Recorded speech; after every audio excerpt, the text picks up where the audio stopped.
Hello students, welcome to today's chemistry session.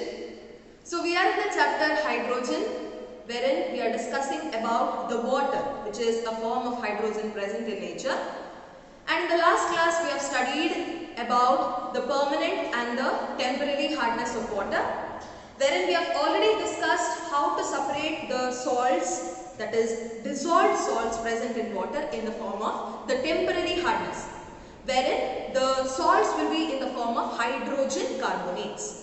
So if it is in the form of hydrogen carbonates, then we say it is temporary hardness, wherein we have also studied two of the methods. One was boiling as well as the Clark's method. Clark's method in the sense there we are adding lime and separating the insoluble precipitate.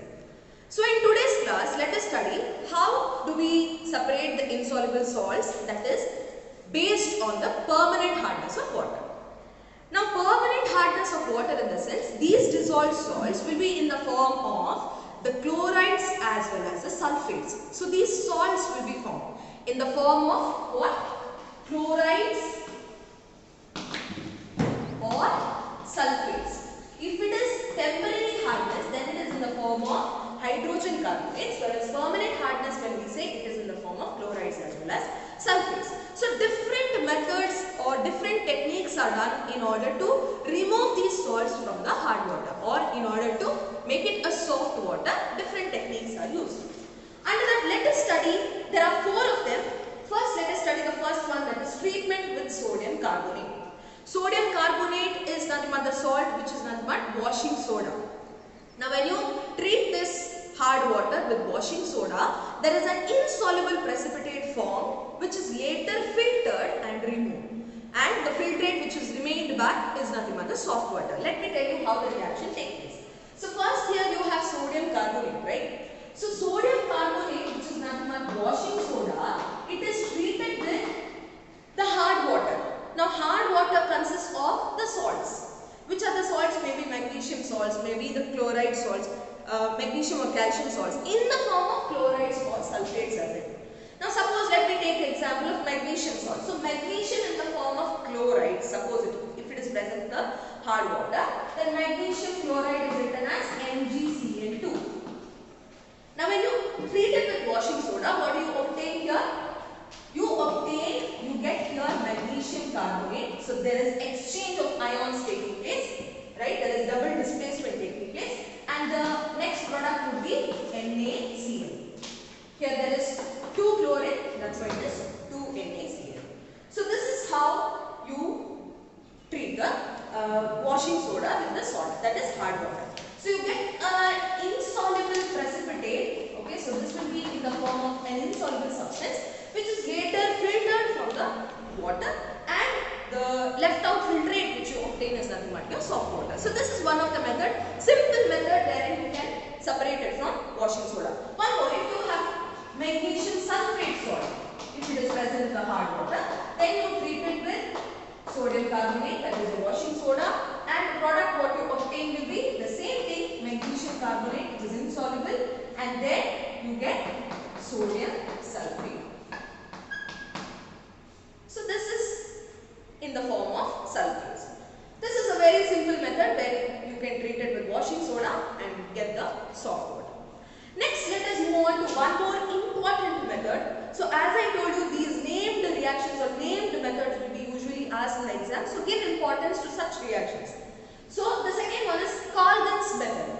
Now Kalgan, okay, it is a commercial name for a chemical that is sodium hexametaphosphate.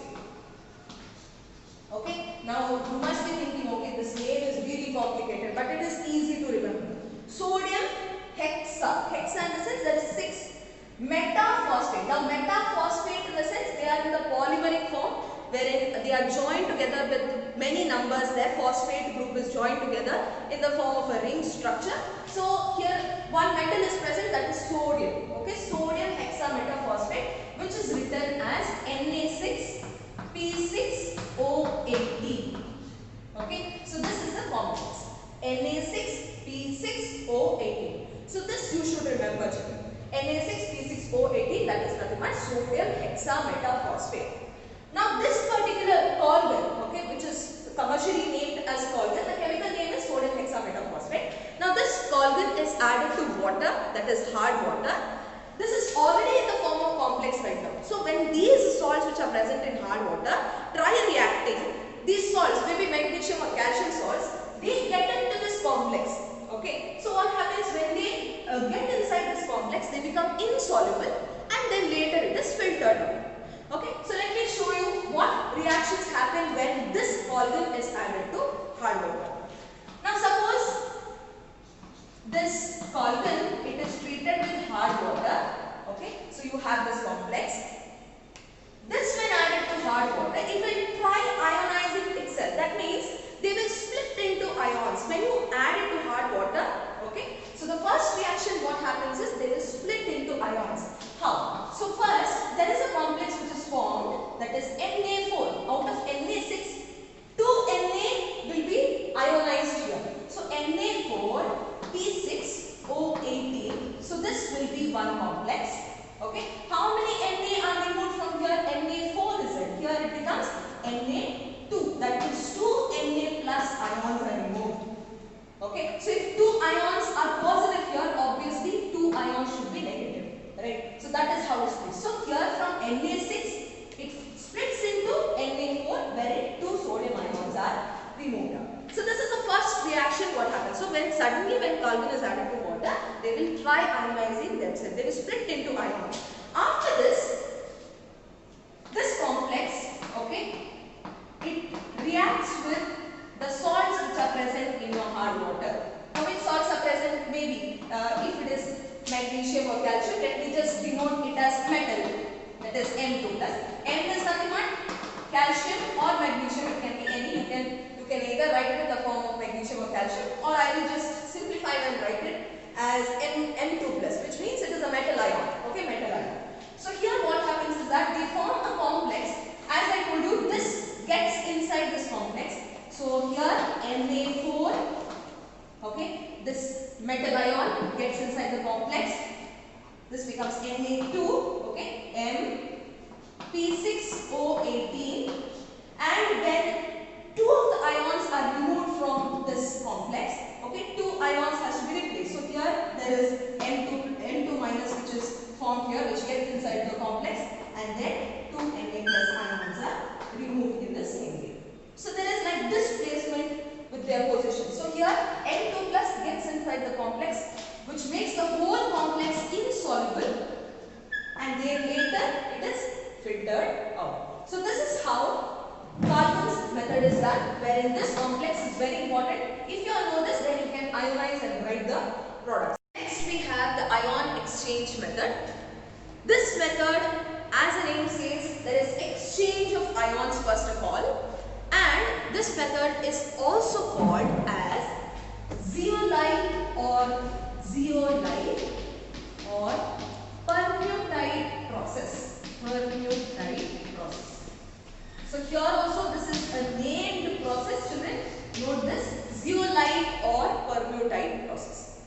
Now in this ion exchange method, there is a chemical which is called zeolite or permuttide. That chemical is being used. So let us see what is the chemical formula of the zeolite. That is sodium aluminium silicate, NaAlSiO4. That is sodium aluminium silicate is nothing but zeolite or permuttide, and as this chemical is being used in this reaction, it is said to be this process, that is permuttide or zeolite process.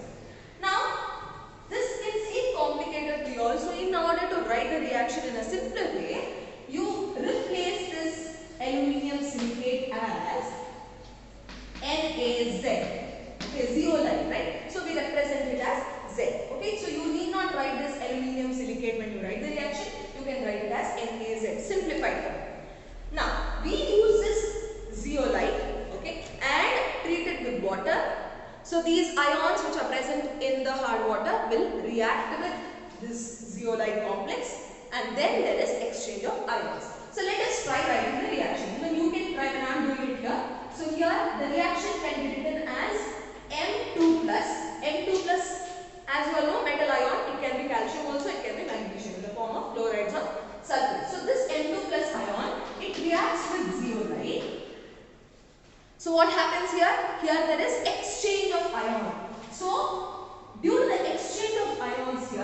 there are products formed in which one of them is MZ2. So this is the complex which is formed. M can be like CaAlSiO4. So that's the complex which is formed. Simplified form is written as MZ2.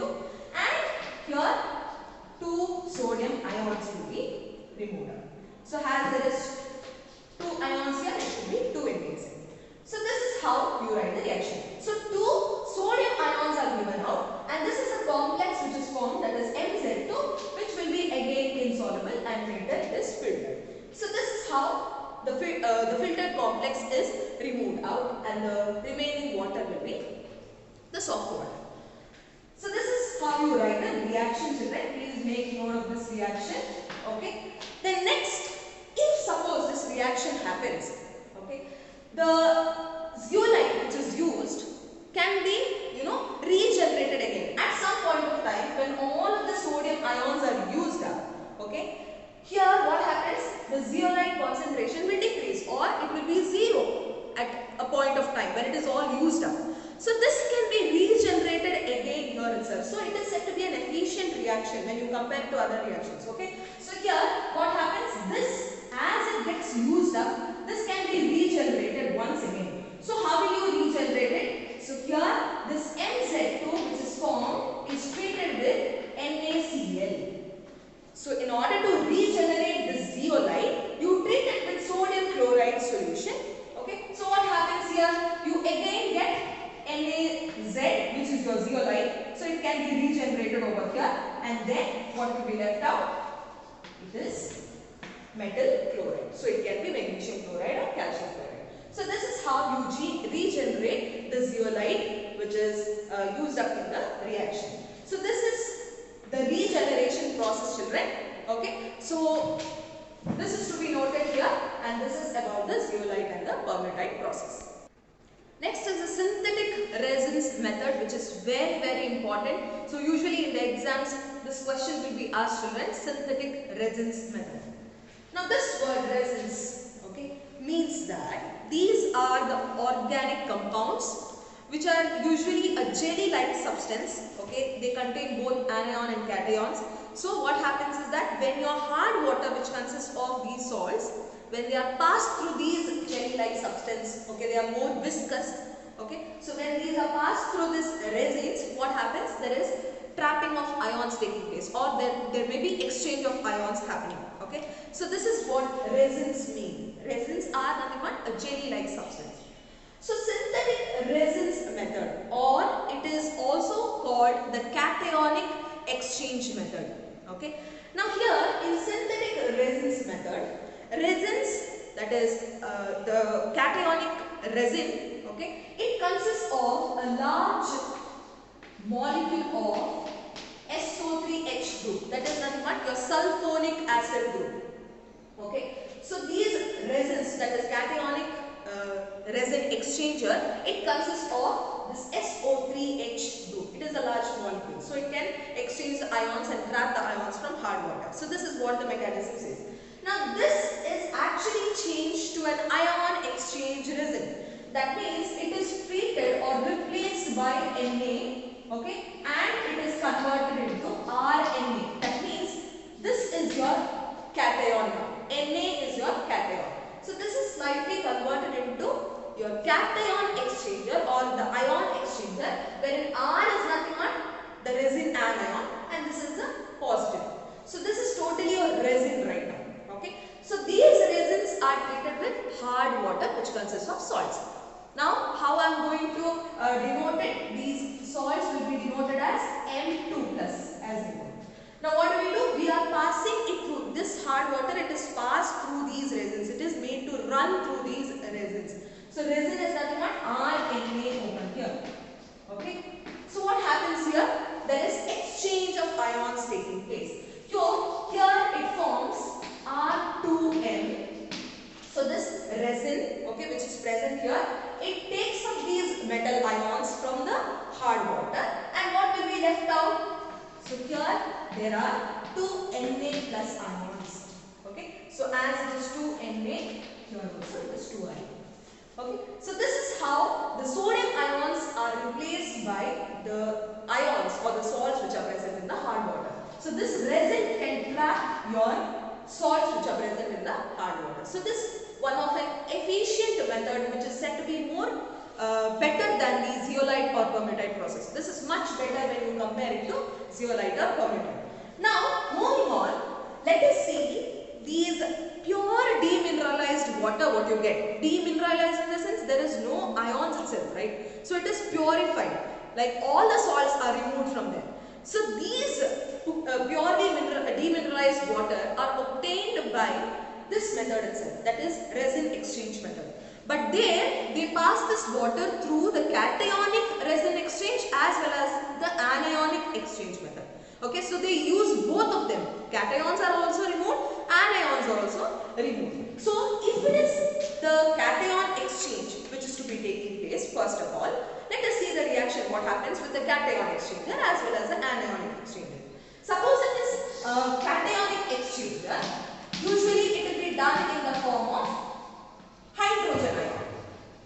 Okay, so here it will be done in the form of H plus ions. And if it is anionic,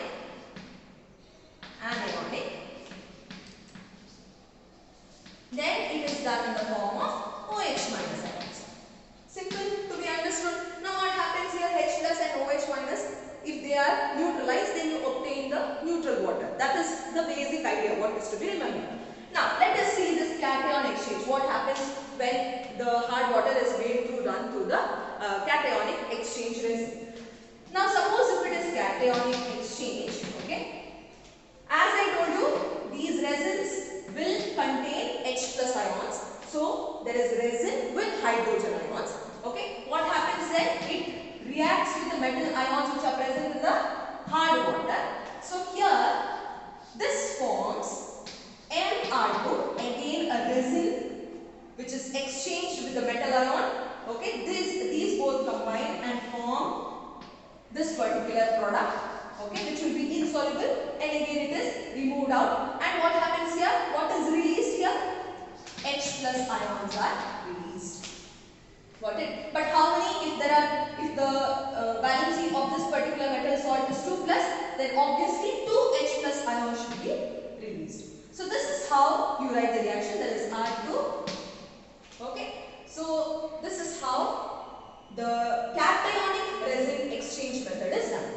Okay, but as you can see in the product side you have H plus ions.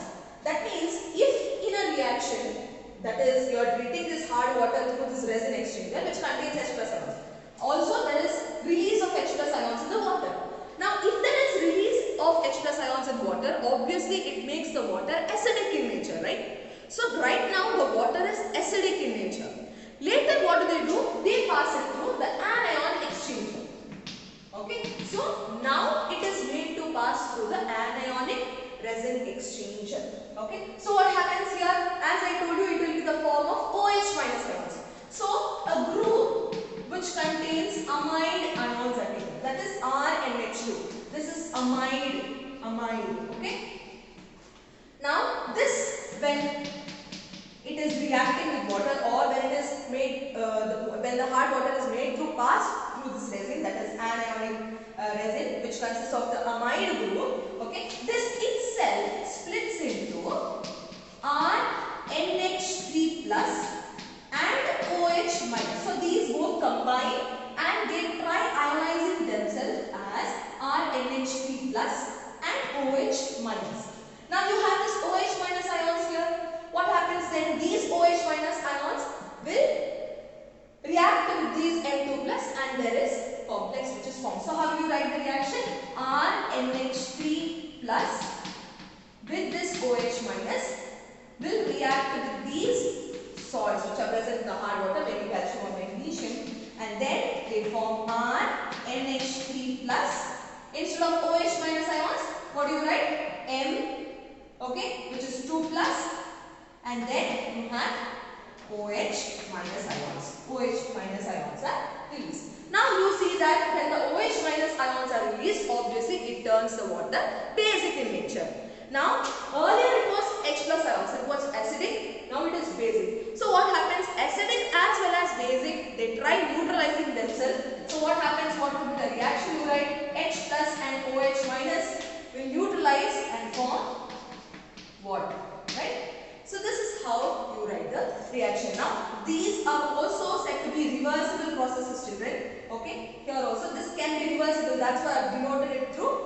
carbon. So this is how you obtain the pure demineralized water. Okay. So when this water, it is undergoing an exhaustive electrolysis. Exhaustive electrolysis in the sense the electrolysis has been started and it is in the last stage. Okay. You know that hydrogen will be formed, H2 and O2 gas will be formed if you electrolyze water. But exhaustive electrolysis, that is in the last stage, there will be another an element which has extra 1 neutron. Hydrogen has 0 neutrons, right? But one element that has extra neutron, 1 neutron extra, that particular isotope of hydrogen is nothing but deuterium. So deuterium oxide will be formed by the exhaustive electrolysis of water. In the last stage, this will be formed, which is also called the heavy water, right? So heavy water is nothing but deuterium oxide, as I have already told you in the first class about this isotopes of hydrogen. So this heavy water is usually used as a moderator in nuclear reactors. Okay. Now nuclear reactors, in the sense there is obviously the reaction of neutrons happening. So this acts as a moderator, we say moderator in the sense this slows down the speed of these neutrons. There will be fast neutrons which are bombarding with each other and also some other elements. But what happens, this heavy water, as this is said to be heavy, this can slow down the speed of the neutrons happening in the nuclear reactor. So that is one of the major use of heavy water, and also this can be prepared as a byproduct in some of the fertilizers. Even the fertilizers, when they are undergoing reaction, this heavy water can be obtained as a byproduct. So this is in a simple manner, this is about the introduction of heavy water. You just have to note down what are the uses and also some of the compounds which are formed by this heavy water. Okay. Now, some of the useful deuterium compounds obtained from this heavy water. Let us see that how do we obtain this. First of all, in the first reaction you see that there is calcium carbide. This is carbon, so calcium carbide is used and it is treated with heavy water. Okay, that is D2O. It forms, see here, it is deuterium carbide is formed. Okay, here. There is C2D2 and there is calcium OD2. Now, it may seem complicated to you. What you do is, imagine if there was hydrogen over there, it would be water, right? So if calcium carbide is reacting with water, obviously it would form a hydrocarbon. It would be hydrogen in the presence of D over here. So C2H2 would be formed. And also there would be formation of calcium hydroxide if there was hydrogen, if there was water. Now what you do is, in the place of this deuterium, you place in the place of hydrogen, what I was talking about, you place deuterium now. That means it would be easy for you to write the reaction. So what you have to do, in the place of hydrogen, if you place deuterium, this would be C2D2. Instead of C2H2, it would be C2D2, and instead of calcium hydroxide, it would be CaO2. In the place of hydrogen, you are just placing deuterium. This is what you do. So here are some of the usual, most useful compounds like hydrocarbons can be obtained from this particular reaction. In the same way, SO3, sulfur dioxide, it is treated with deuterium oxide. Okay, that is heavy water. Now this is in the gaseous form, sulfur dioxide. What happens? It forms sulfuric acid. If there was hydrogen, if it was water, directly when you pass sulfur dioxide gas, you get sulfuric acid, H2SO4. But here, what is it? It is deuterium sulfate, T2SO4. Understood? So this is one of the compound which is formed from heavy water. And the last one, that is aluminium carbide is present, Al4C3. Aluminium valency and carbon valency. So Al4 crisscross method, I hope you remember. So Al will be 3 and C will be 4. So Al4C3 is given in the presence of D2O, that is, it is treated with heavy water. In the same way, like how you do it for hydrogen, in the same way, place it with deuterium, you get a hydrocarbon. If it was hydrogen over here, it would have been methane. Okay, so here there is a hydrocarbon, or there is a deuteriocarbon which is obtained right now, and there is formation of another byproduct, that is AlOD3. So these are some of the usual useful compounds which are obtained from this heavy water. Mostly they are in the form of that is deuteriocarbons. Okay, so this is some of the useful compounds which are obtained from heavy water. So this is all about heavy water, children. Okay, so you have studied about the different forms of hydrogen, starting from dihydrogen, then you came to hydrides, then there was water, then you studied about heavy water, okay, and all these permanent hardness, temporary hardness, and all these are important, and even the techniques which you use in order to remove the salts from the hard water, okay, all those are very important. So please see to the reaction, okay, and also the chemical properties of each of these forms are very important, okay. So as you know, we were talking about this chapter, that is hydrogen, wherein dihydrogen is said to be a most useful compound in our daily life. Now hydrogen can we use this dihydrogen as a fuel for us in our daily life? It is possible. But if you compare the normal fuels which you use in our daily life, for example, if you take methane, petrol, and this petroleum gas, LPG, all these which we use in our daily life, the amount of energy which is given out by these, the combustion of these compounds, it is much less when you compare it to the source of energy which is obtained from dihydrogen.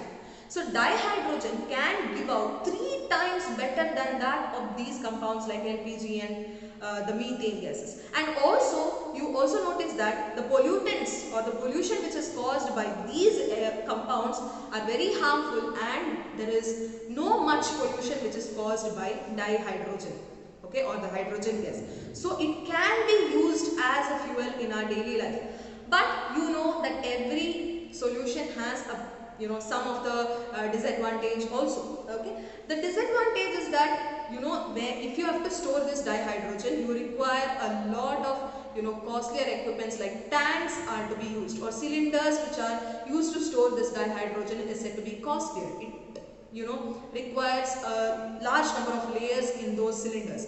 So what happens is that if you have to store these, first of all, this hydrogen, it weighs more than that, 3 times more than that of 1 cylinder of petrol. So imagine the weight of this particular cylinder, how it has to be manufactured. So that is one of the difficulty. And conversion of this dihydrogen from gas to liquid, that is liquefaction of gas of this, that is hydrogen, is also difficult, because again it requires costlier cylinders. That is one of the disadvantage of this.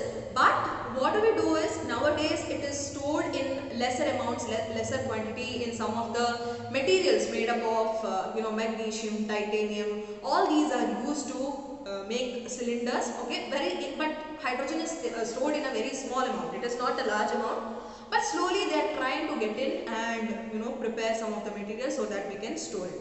And this particular storage and the transportation of this hydrogen is called hydrogen economy. Hydrogen economy in the sense, this hydrogen fuel is used in automobiles for the transportation, and also it can be used as fuels. Even for the rockets it is used as fuels, right? So this particular storage of hydrogen in the liquid as well as gaseous state is hydrogen economy, or the transportation of this fuel is hydrogen economy, okay. So right now they use only 5% of this hydrogen, okay, in some of the fuels, and then use it for electric motors or automobiles. But slowly we are trying to get in and try to develop more of the source of energy of hydrogen and then get into it.